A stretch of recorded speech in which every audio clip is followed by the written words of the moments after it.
Hi guys, let's have a look at sublimation and a 3-up template. That's 3 templates on one A4 or one US letter sheet and how to create them. This is a beginner tutorial, so it's very straightforward and it's based on the Windows PC. Although that shouldn't make any difference if you're on a Mac or an iPad, controls are just in a different place. But I've done this on the PC for those folk who don't have the other ones.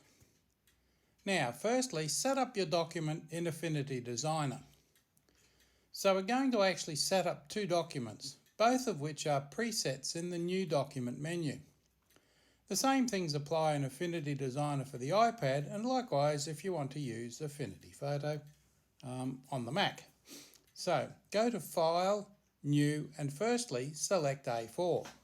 Later we'll select Letter, which is the US letter standard in the US, standard size. And US letters in inches and A4 is in millimetres usually. So set your settings as shown in the image. Now they're pretty much the defaults, so you shouldn't have any problem there, although you can change it a little bit. You can set a transparent background, which I often like to do with these sorts of things. You can leave the colour as RGB. Most printers adjust to their own colour scheme anyway, and you get a much better range of design colours if you don't set it to CMYK to start with. Unless you're getting a print house to do it for you, there's really no need to select CMYK, as the printer, most Epson, HP household printers, will make the adjustments for you. Similarly, try to use 300 dpi. You can always reduce it to 72 later if you really need to, but there's no point. Transparent background also gives you much more control of the finished graphic.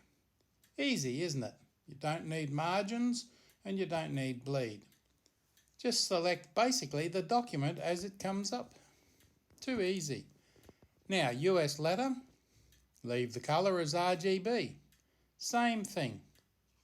All the way through, transparent background, and as I said before, this is just a repeat. Easy, isn't it? So, guides. Now, if you have your document created, and of course you did that, you created 2 documents and named them, didn't you?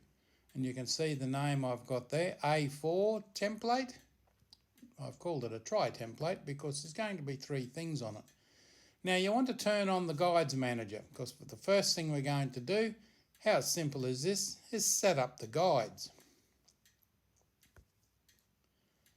Now let's put in some non-printing guides right now. For the A4 page, they are as shown. To add a guide, click on the little almost invisible icon right at the bottom left. It's like a little page with a corner folded over. You can't just copy these settings to the US letter page either. The sizes are slightly different. But with your guide manager up, you can type 1, 2, 3, 4, 5, 6. You can make 6 new guides. Just go tap, tap, tap, tap 6 times. And then when you go to there, just type in 2mm, 97.2, 99.8, 195, 197.7 and 292.6.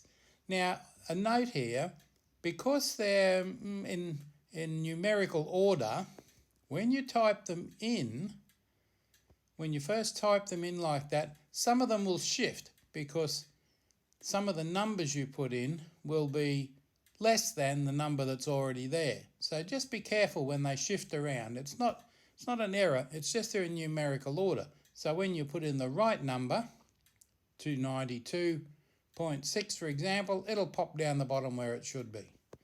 Do the same with vertical guides, 1, 2, 3 guides, and then adjust the sizes.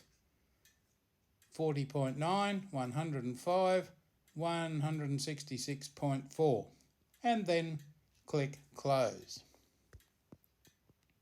And there it is. For the A4 page, they are as shown. That's what your page will now look like.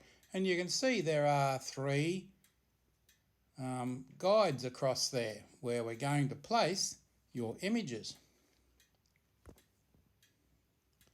The US letter guides in millimetres, so let's do those. Select your US letter page and type 1, 2, 3, 4, 5, 6, 7 guides for this one.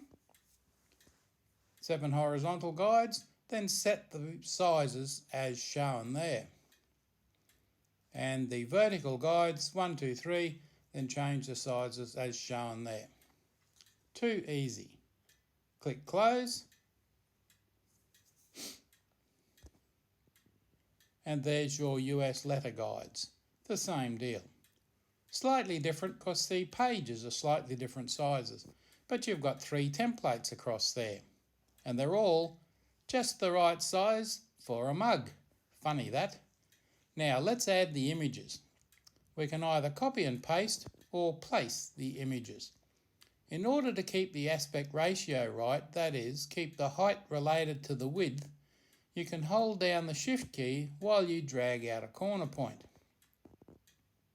Or in the Transform panel, you can enable the chain link so that when you alter the height, the width changes for you automatically. I find that a much more intuitive option actually, and it gives you much more control.